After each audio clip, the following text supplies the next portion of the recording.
Good morning students. Lower cut off frequency અને upper cut off frequency શું છે? Cut off frequency એટલે શું? કટ ઓફ ફ્રીક્વન્સી એટલે કે એવી ફ્રીક્વન્સી જે અમારો ગેઇન જે છે એ મેક્સિમમ ગેઇન કરતાં √2 ટાઈમ્સ ઘટી જાય. તો આ જો AV/√2 વાળી લાઈન અહીંયાથી લો તો લો ફ્રીક્વન્સીની સાઈડ જ્યાં તમારો ગેઇન √2 ટાઈમ્સ ઘટે છે એને આપણે લોઅર 3 dB ફ્રીક્વન્સી ઓર લોઅર કટ ઓફ ફ્રીક્વન્સી કહેશું. અને આ હાઈ ફ્રીક્વન્સીની સાઈડ આપણે હમણાં હાઈ ફ્રીક્વન્સી સ્ટડી કરીએ છીએ, બરાબર? તો હાઈ ફ્રીક્વન્સીની સાઈડ જે અમારો ગેઇન AV/√2 થઈ જશે, એટલે ગેઇન √2 ટાઈમ્સ ઘટી જશે, એ ફ્રીક્વન્સીને હું કઈ ફ્રીક્વન્સી કહીશ? અપર 3 dB ફ્રીક્વન્સી ઓર અપર કટ ઓફ ફ્રીક્વન્સી કે પછી હાયર કટ ઓફ ફ્રીક્વન્સી. આ જો હાયર કટ ઓફ ફ્રીક્વન્સીને આપણે નામ આપ્યું છે F0, FO કાં F2. લોઅર કટ ઓફ ફ્રીક્વન્સીને શું નામ આપ્યું હતું? FP ઓર F1, બરાબર? હવે આપણે FO ઓર F2 આપણે કહી શકીએ એની વેલ્યુ ડિરાઈવ કરી હતી. આપણે FP અને FO ની વેલ્યુ ડિરાઈવ કરી હતી એક યુનિટમાં. જો page number 53 approximate small signal hybrid equivalent સર્કિટમાં આપણે ડિરાઈવ કરી હતી. આગળ વધતા તમે જુઓ. હા, ઇક્વેશન 12 અને ઇક્વેશન 13 ઉપર ધ્યાન આપો. તમે આ FPને શું કન્સિડર કરતા હતા? FPને તમે lower cut off frequency consider કરતા હતા અને FO આપણી હાયર કટ ઓફ ફ્રીક્વન્સી છે. FP શું છે? લો ફ્રીક્વન્સી રિજનમાં જે તમારો ગેઇન √2 ટાઈમ્સ ઘટે છે એ. અને FO શું છે? હાયર ફ્રીક્વન્સીની સાઈડ, એટલે આ વાળા રિજનમાં જ્યાં મારું ગેઇન √2 ટાઈમ્સ ઘટે છે એ ફ્રીક્વન્સી છે FO, બરાબર? અહીંયા જો આપણે લોઅર 3 dB ફ્રીક્વન્સી FP લીધી, એ જ રીતે upper 3 dB frequency or higher 3 dB frequency, કે હું હાયર કટ ઓફ ફ્રીક્વન્સી કહું છું. હું કટ ઓફ ફ્રીક્વન્સી કહું કે 3 dB ફ્રીક્વન્સી કહું તો તમને એક જ વસ્તુ છે. હું ઇન્ટરચેન્જેબલી બોલીશ. હું 3 dB ફ્રીક્વન્સી કહું કે કટ ઓફ ફ્રીક્વન્સી કહું, one and the same thing. એ બંને કેસમાં 3 dB ફ્રીક્વન્સીમાં અને કટ ઓફ ફ્રીક્વન્સીમાં બંને કેસમાં ગેઇન જે છે √2 ટાઈમ્સ ઘટી જાય છે. હવે આપણે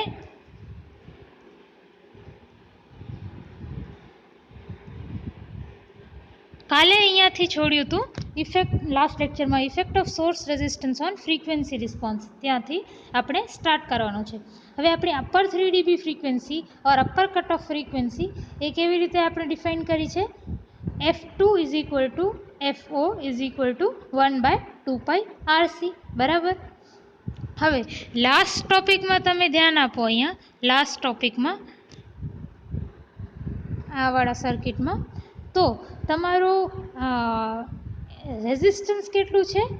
આ ઇનપુટ સાઈડમાં ખાલી આટલા એરિયામાં ધ્યાન આપો. તો રેઝિસ્ટન્સ કેટલું આવે છે મારા ઇનપુટ ટર્મિનલના વચ્ચે? ઇનપુટ ટર્મિનલ્સ મારા આ છે, અને આ મારા આઉટપુટ ટર્મિનલ્સ છે. આ આઉટપુટ ટર્મિનલ્સ છે અને આ ઇનપુટ ટર્મિનલ્સ છે. તો ઇનપુટ ટર્મિનલ્સ કયા છે મારા? આ B' અને E ના વચ્ચે, વિચ મીન્સ કે રેઝિસ્ટન્સ કેટલું છે?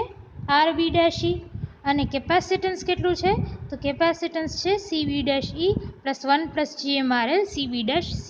આ વસ્તુને આપણે C ના ફોર્મમાં દર્શાવ્યું છે. આ જો C = CB' E + 1 + GmRL CB', બરાબર? તો આપણે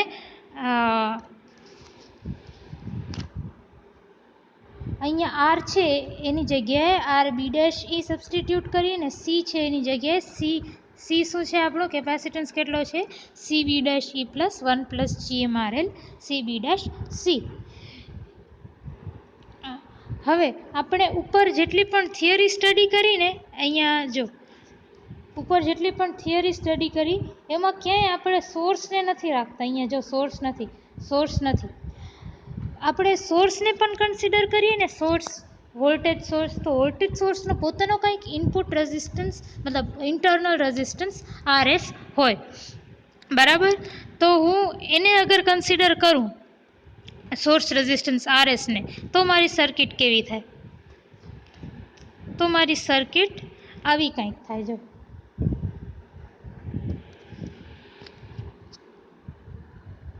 આવી કંઈક થાય. જો મેં અહીંયા સોર્સ રેઝિસ્ટન્સ VS રાખ્યો છે, આ વાળી સર્કિટ ઉપર ધ્યાન રાખો. અગર સોર્સ રેઝિસ્ટન્સ VS છે તો એ VS રાખ્યો છે, અને સોર્સ વોલ્ટેજ સોર્સ છે મારો VS એ રાખ્યો છે, ને સોર્સ રેઝિસ્ટન્સ મારો RS છે, તો એને પણ અહીંયા મેં રાખ્યું છે. બરાબર. જો આ વાળી સર્કિટ જુઓ, અને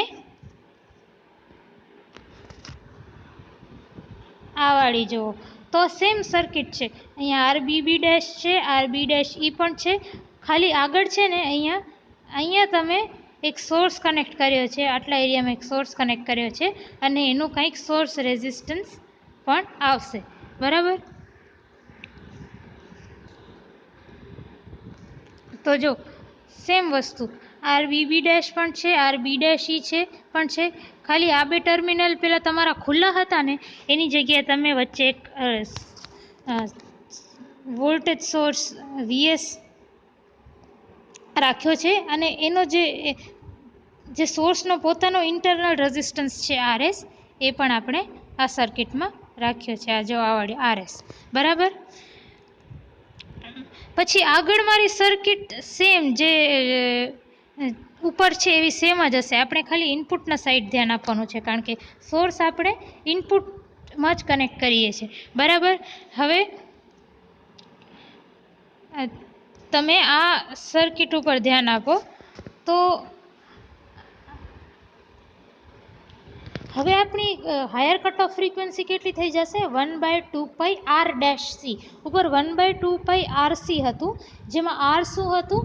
તો આપણે R જ્યારે કેલ્ક્યુલેટ કરતા હતા ઉપર, ત્યારે આપણે સોર્સ રેઝિસ્ટન્સને નિગ્લેક્ટ કરતા હતા. આ જે RS છે એને આપણે કન્સિડર નહોતા કરતા. પણ હવે આપણે જોશું ને RSને કન્સિડર કરશું, ત્યારે મારું Rની જગ્યાએ F2માં 1/2πrc ની જગ્યાએ R' C આવી જશે. વેર R' શું છે? તો R' જોવો શું છે. R' જે ઇનપુટ સાઈડમાં રેઝિસ્ટન્સ છે, આ બ્રાન્ચમાં રેઝિસ્ટન્સ જોવો, તો આ બ્રાન્ચમાં શું છે? RS અને RBB ડેશ સિરીઝમાં છે, which means RS plus RBB dash થશે.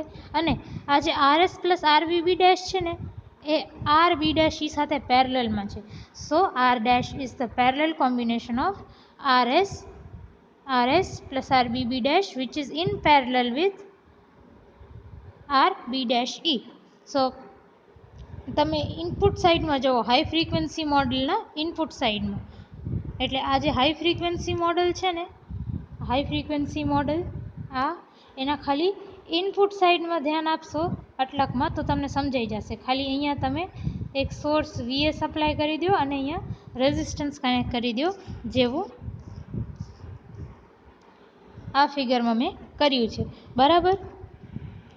તો હવે R' કેટલું થઈ જશે મારું? R' મારું થશે RS plus RBB dash parallel with RB dash E, જે આપણે ઉપર બતાવ્યું. હવે RS plus RBB dash parallel RB dash E કેટલો થશે?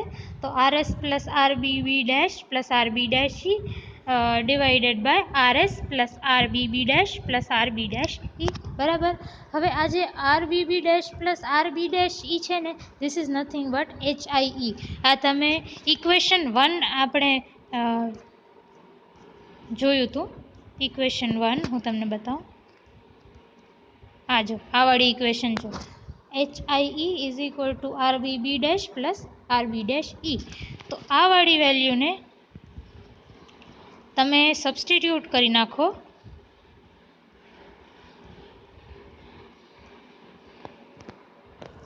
આ ઇક્વેશનમાં, તો તમને RVB ડેશની જગ્યાએ HIE મળશે. તો R dash is equal to RS plus RVB dash into RB dash E by RS plus HIE. હવે આજે આપણે R ડેશ કેલ્ક્યુલેટ કર્યું ને, એનામાં ક્યાંય R1 પેરેલલ R2 વાળી બ્રાન્ચનું નામ નથી. જો અહીંયા જો આપણો સી એમ્પ્લીફાયર કેવું હોય, સી એમ્પ્લીફાયર આવું હોય બરાબર. એનામાં RS છે, પછી R1 પેરેલલ R2 આ વાળી બ્રાન્ચ છે, અને પછી મારું ટ્રાન્ઝિસ્ટર છે બરાબર. તો મારા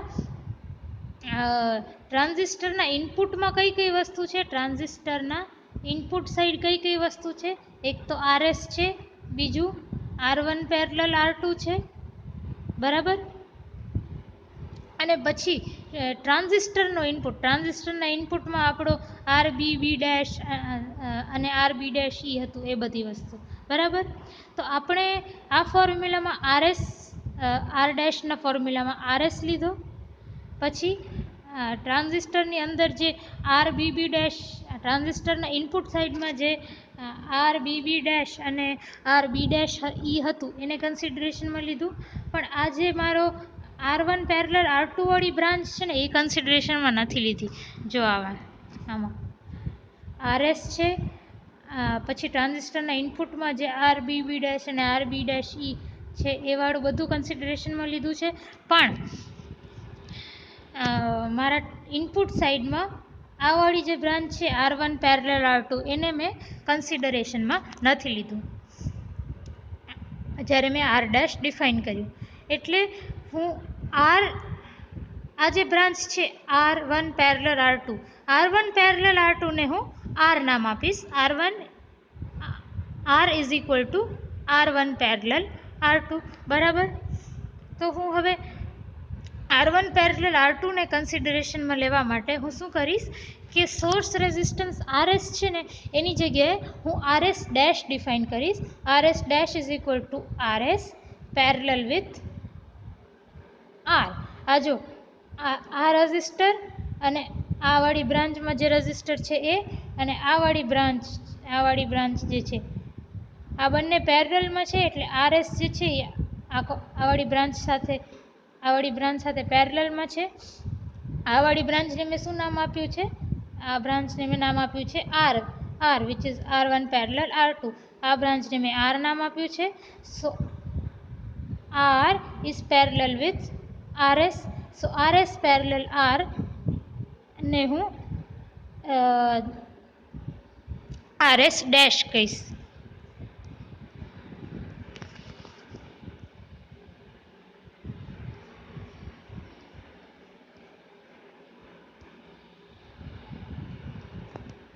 જો અહીંયા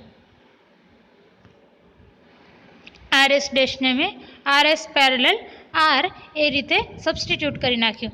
જ્યાં R શું છે મારો, R is nothing but R1 parallel R2 વાળી બ્રાન્ચ બરાબર.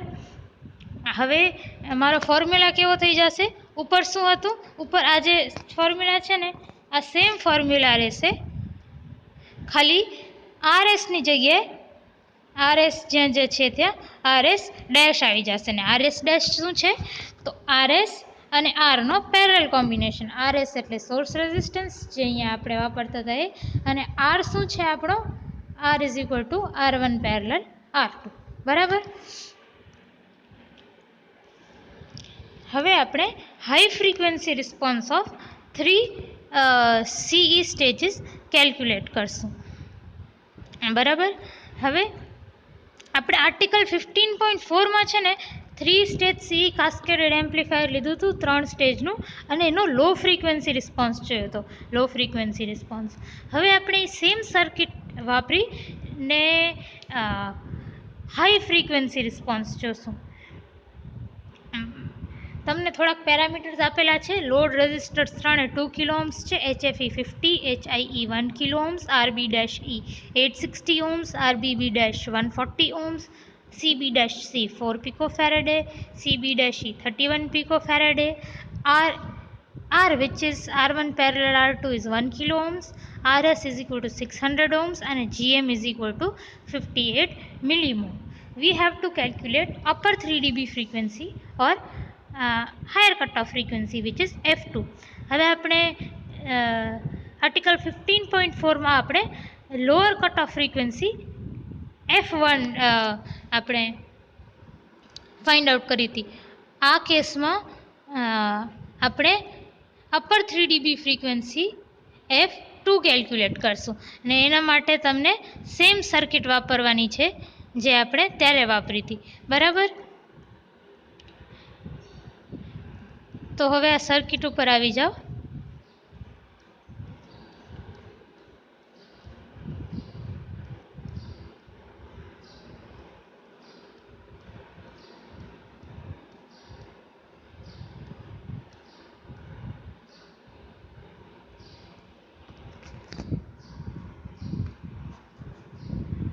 આ સેમ સર્કિટ જે આપણે લો ફ્રીક્વન્સી માટે વાપરી હતી એ જ વાપરશું. જો 3 CE સ્ટેજીસ છે, 1 2 અને 3 સ્ટેજીસ છે અને આપણે સૌથી પહેલાં થર્ડ સ્ટેજ ઉપર ધ્યાન આપીએ. તો થર્ડ સ્ટેજમાં તમે જુઓ તો મારા થર્ડ સ્ટેજમાં લોડ કોણ છે, લોડ રેઝિસ્ટન્સ ક્યાં છે? મારો થર્ડ સ્ટેજમાં load resistance will be nothing but RL3. બરાબર? થર્ડ સ્ટેજમાં લોડ એટલે શું? આઉટપુટમાં જે કનેક્ટેડ હોય. થર્ડ સ્ટેજના આઉટપુટમાં શું કનેક્ટેડ છે? RL3. તો થર્ડ સ્ટેજનો લોડ શું હશે? RL3. બરાબર? અને હવે જુઓ તો સેકન્ડ સ્ટેજનો આઉટપુટ જે છે ને એ થર્ડ સ્ટેજનો ઇનપુટ બને છે, વિચ મીન્સ જે સિગ્નલ Q2ના આઉટપુટમાંથી નીકળે છે ને એ Q3ના અંદર જાય છે, વિચ મીન્સ કે the output of Q2 is acting as the source for Q3. Source એટલે શું? સોર્સ એટલે એવી વસ્તુ જેનામાંથી મને સિગ્નલ મળે. બરાબર? હવે હું ખાલી થર્ડ સ્ટેજને જ કન્સિડરેશનમાં લેતી હોઉં તો થર્ડ સ્ટેજને સિગ્નલ ક્યાંથી મળે છે? સેકન્ડ સ્ટેજના આઉટપુટમાંથી મળે છે. બરાબર? તો હું એમ કહી શકું કે સેકન્ડ સ્ટેજનો output is acting as the source for the third stage. હવે સેકન્ડ સ્ટેજના આઉટપુટમાં શું છે? તો સેકન્ડ સ્ટેજના આઉટપુટમાં છે RL2. તો RL2 will act as the source resistance for third stage. ફરીથી થર્ડ સ્ટેજનો લોડ રેઝિસ્ટન્સ કેટલું હશે? RL3. બરાબર?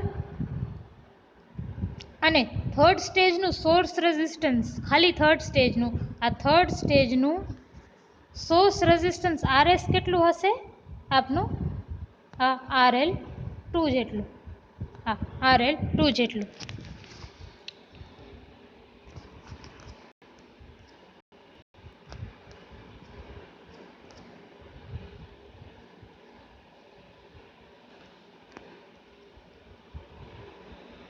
તો અહીંયા ધ્યાન આપો, આપણું થર્ડ સ્ટેજમાં લોડ રેઝિસ્ટન્સ કેટલું છે? RL3. અને RL3ની વેલ્યુ આપણે ઉપર જોઈ કે RL is equal two 3 kilo ohms છે. બરાબર? RL3 is equal two 2 kilo ohms છે. આજે ઉપર RL3 ઇઝ 2 કિલો ઓહ્મ્સ. બરાબર? હવે આપણે ખબર છે કે C is equal two CB' E plus CB' C into 1 plus GM RL આપણે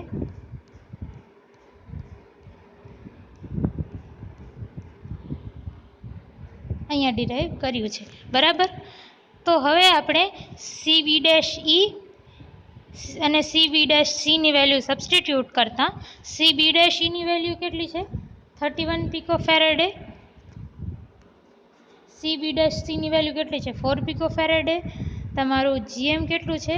58 મિલીમો. તો એ બધી વેલ્યુઝ અહીંયા સબસ્ટિટ્યૂટ કરતાં તમને C is equal to 31 pico farad plus CB ડેશની જગ્યાએ 4 પીકો ફેરેડે, જીએમની જગ્યાએ 58 મિલીમો અને આરએલની જગ્યાએ 2 કિલો ઓહ્મ સબસ્ટિટ્યૂટ કરતાં તમને સીની વેલ્યુ મળે છે 500 પીકો ફેરેડ. ને પછી મેં તમને શું કીધું હતું બીજું કે થર્ડ સ્ટેજના નો સોર્સ કોણ છે? થર્ડ સ્ટેજનો સોર્સ ને રીતે કોણ કામ કરે છે? તો સેકન્ડ સ્ટેજનું આઉટપુટ, અને સેકન્ડ સ્ટેજનો આઉટપુટમાં શું છે? લો RL2 છે. તો the load of second stage acts as the source for the third stage. ઉપર મેં સમજાવ્યું છે, ફરીથી સાંભળજો ધ્યાનથી કે જે થર્ડ સ્ટેજનું સોર્સ રેઝિસ્ટન્સ છે ને that is nothing but RL2, બરાબર. હવે RS is equal to RL2 મળી ગયું આપણે. હવે RS dash is equal to RS parallel R. અહીંયા આપણે આ વાળો ફોર્મ્યુલા વાપર્યો.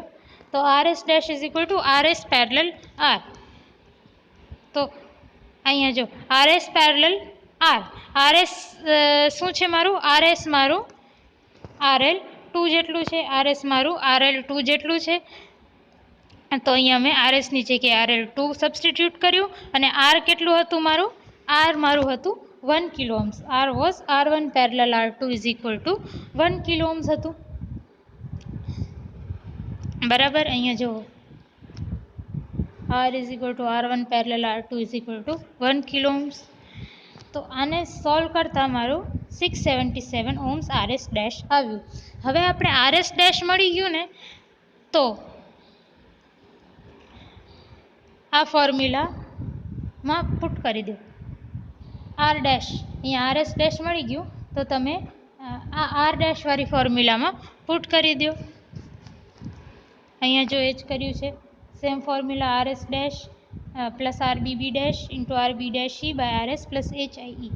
હવે RBB ડેશની વેલ્યુ છે ને 140 ઓહ્મ્સ છે અને RB ડેશની વેલ્યુ 860 છે એન્ડ HIEની વેલ્યુ 1 કિલો ઓહ્મ્સ છે, એટલે 1000 સબસ્ટિટ્યૂટ કરી છે. અહીંયા જો RB ડેશ Eની વેલ્યુ 860, RBB ડેશની વેલ્યુ 140 અને HIEની વેલ્યુ 1 કિલો ઓહ્મ્સ એટલે કે 1000 એ આ વેલ્યુ અહીંયા સબસ્ટિટ્યૂટ કરી. તો તમારું R ડેશ કેટલું થશે? 416 ઓહ્મ્સ. હવે આપણી upper 3 dB frequency F2 is equal to 1/2π R dash C છે. જો અહીંયા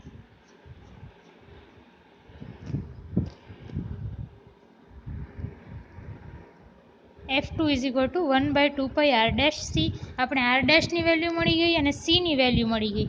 એને આવાળા ઇક્વેશનમાં સબસ્ટિટ્યૂટ કરવાથી મને હાયર કટ ઓફ ફ્રીક્વન્સી કે અપર 3 dB ફ્રીક્વન્સી F2 મળી જશે. એટલે આપણે એ જ વસ્તુ અહીંયા કરી છે. F2 is equal to 1/2π R dash C. 2π એમ જ રહેશે. R ડેશ શું છે? 416 ઓહ્મ્સ. અને આ C કેટલો છે? તો C અહીંયા કેલ્ક્યુલેટ કર્યો છે. C મારો કેટલો છે? 500 પીકો ફેરેડે, બરાબર. તો 500 પીકો ફેરેડેને મેં અહીંયા નાખ્યું. 500 ઇન્ટુ 10⁻12. તો તમારું કેટલું થઈ ગયું? 765 કિલો હર્ટ્ઝ. તો ખાલી થર્ડ સ્ટેજ માટે તમારી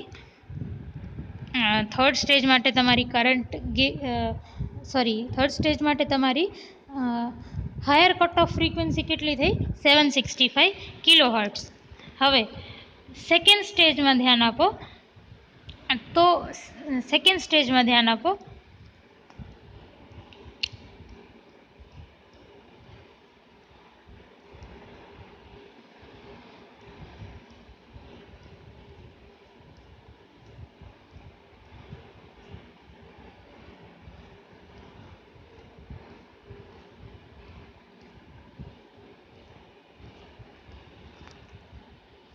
ખાલી સેકન્ડ સ્ટેજમાં ધ્યાન આપો. એટલે કે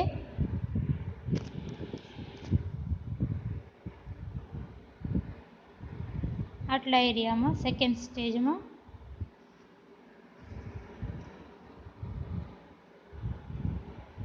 તો સેકન્ડ સ્ટેજમાં મારો લોડ કેટલો છે? સેકન્ડ સ્ટેજમાં લોડ કેટલો છે? જો સેકન્ડ સ્ટેજનો લોડ એટલે શું? જે આઉટપુટ સાઈડમાં કનેક્ટેડ હોય એ.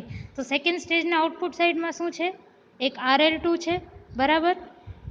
સેકન્ડ સ્ટેજના આઉટપુટ સાઈડમાં શું છે? એક RL2 છે. બીજું શું છે? બીજા આ રેઝિસ્ટર છે, R1 પેરેલલ R2 વાળી બ્રાન્ચ છે. અને ત્રીજી શું વસ્તુ છે? ત્રીજું મારું ટ્રાન્ઝિસ્ટર Q3નું ઇનપુટ ઇમ્પિડન્સ HIE છે. તો સેકન્ડ સ્ટેજના આઉટપુટમાં શું શું વસ્તુ છે? એક તો RL2, બીજું મારી આ બ્રાન્ચ R1 પેરેલલ R2 વાળી બ્રાન્ચ, ને ત્રીજું મારો Q3નું ઇનપુટ રેઝિસ્ટન્સ જે છે એ છે ટ્રાન્ઝિસ્ટર Q3નું ઇનપુટ ઇમ્પિડન્સ ઓર ઇનપુટ રેઝિસ્ટન્સ. ટ્રાન્ઝિસ્ટરનું ઇનપુટ ઇમ્પિડન્સ કેટલું હોય? HIE. અને જો ત્રણેય વસ્તુ પેરેલલમાં છે, RL2, પછી આ વાળી બ્રાન્ચ R1 પેરેલલ R2, આ બ્રાન્ચ અને ટ્રાન્ઝિસ્ટર, આ ત્રણેય વસ્તુ પેરેલલમાં છે. તો આ ત્રણેયના ઇમ્પિડન્સને હું પેરેલલમાં જોડું તો મને મારું લોડ રેઝિસ્ટન્સ મળે, સેકન્ડ સ્ટેજનું લોડ રેઝિસ્ટન્સ મળે. So load resistance for the second stage is equal to RL2 parallel R parallel with HIE, બરાબર. આ થઈ ગયું મારું સેકન્ડ સ્ટેજનું લોડ રેઝિસ્ટન્સ. ફરીથી ધ્યાન આપો, સેકન્ડ સ્ટેજનું લોડ રેઝિસ્ટન્સ કેટલું હશે? RL2 parallel R parallel HIE, બરાબર. હવે સેકન્ડ સ્ટેજનો ઇનપુટ કોણ છે? તો ફર્સ્ટ સ્ટેજનો આઉટપુટ, વિચ મીન્સ કે સેકન્ડ સ્ટેજના output is giving signal to my first stage no output is giving signal to my second stage, which means that output of Q1, output of first stage is acting as the source for the second stage. So second stage no source કોણ છે? Second સ્ટેજનો source કોણ છે? First સ્ટેજનો output. First સ્ટેજના આઉટપુટમાં શું છે? તો RL1 છે. તો source for the second stage will be RL1. ફરીથી યાદ રાખો કે સેકન્ડ સ્ટેજનો લોડ રેઝિસ્ટન્સ હશે RL2 parallel R parallel HIE. અને સેકન્ડ સ્ટેજનું સોર્સ રેઝિસ્ટન્સ કેટલું હશે? RL1 જેટલું.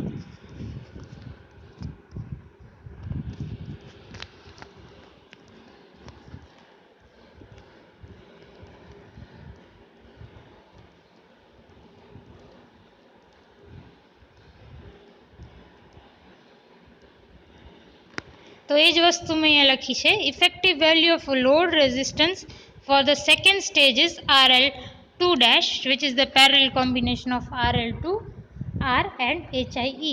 ઉપર મેં સમજાવ્યું લોડ રેઝિસ્ટન્સને કેટલું હશે? RL2 parallel R parallel HIE. એને મેં નામ આપ્યું છે RL2 ડેશ. હવે RL2 R અને HIEની વેલ્યુ સબસ્ટિટ્યૂટ કરતાં તમને effective load resistance RL dash તમને 400 ohms જેટલો મળશે. હવે C is equal two CB dash E plus 1 plus GM RL2 dash into CB dash C. હવે RL2 ડેશ શું કામ વાપર્યું છે? આપણે અહીંયા સેકન્ડ સ્ટેજના કેપેસિટન્સની વાત કરીએ છીએ. તો સેકન્ડ સ્ટેજમાં RL શું છે? સેકન્ડ સ્ટેજમાં લોડ રેઝિસ્ટન્સ કેટલું છે? RL2 ડેશ જેટલું છે. એટલે આપણે આ ફોર્મ્યુલામાં RL2 ડેશ વાપર્યો છે, બરાબર. બધાની વેલ્યુ સબસ્ટિટ્યૂટ કરી દો. RL2 ડેશની જગ્યાએ 400 ohms, GMની જગ્યાએ 58 મિલીમો, CB ડેશની જગ્યાએ 4 પિકો ફેરેડે, CB ડેશ એની જગ્યાએ 31 પિકો ફેરેડે તમારું કેપેસિટન્સ આવે છે સેકન્ડ સ્ટેજ માટે 128 પિકો ફેરેડે. ને બીજી વસ્તુ મેં તમને શું કીધી હતી કે સેકન્ડ સ્ટેજનો સોર્સ કોણ હશે? સેકન્ડ સ્ટેજનો સોર્સ હશે મારા ફર્સ્ટ સ્ટેજનો જે લોડ છે એ. ફર્સ્ટ સ્ટેજનો જે લોડ છે એ મારા સેકન્ડ સ્ટેજનો સોર્સ હશે. તો સેકન્ડ સ્ટેજના સોર્સ RSને મેં ઇઝ ઇક્વલ ટુ RL1 લખી દીધું. હવે RS dash is equal to RS parallel R આપણે જોયું છે. RS અહીંયા શું છે? RL1 છે, બરાબર. તો વેલ્યુ સબસ્ટિટ્યૂટ કરતાં તમને 677 ohms મળે. હવે આપણે આ પણ ફોર્મ્યુલા આપણે થર્ડ સ્ટેજ માટે વાપરી, R dash is equal to RS dash plus RBB dash into RB dash E divided by RS plus HIE. બધી જ વેલ્યુ સબસ્ટિટ્યૂટ કરતાં આપણે આર ડેશ 416 ohms મળશે. બરાબર. હવે આપણી upper 3 dB frequency or higher cut off frequency F2 is equal to 1/2 pi R dash C છે. તો તમારી આર ડેશ શું છે? 416 ohms. અને સી શું મળ્યો છે મને? સી જો આપણે સી શું મળ્યો છે? 128 પિકો ફેરેડે. તો 128 પિકો ફેરેડે અહીંયા સબસ્ટિટ્યૂટ કર્યું તો મારી સેકન્ડ સ્ટેજની અપર 3 dB ફ્રીક્વન્સી કેટલી થઈ? 3 મેગાહર્ટ્ઝ. જો થર્ડ સ્ટેજની અપર 3 dB ફ્રીક્વન્સી કેટલી હતી? 765 કિલોહર્ટ્ઝ. સેકન્ડ સ્ટેજની અપર 3 dB ફ્રીક્વન્સી કેટલી છે? 3 મેગાહર્ટ્ઝ. નેક્સ્ટ લેક્ચરમાં આપણે ફર્સ્ટ સ્ટેજની જોશું.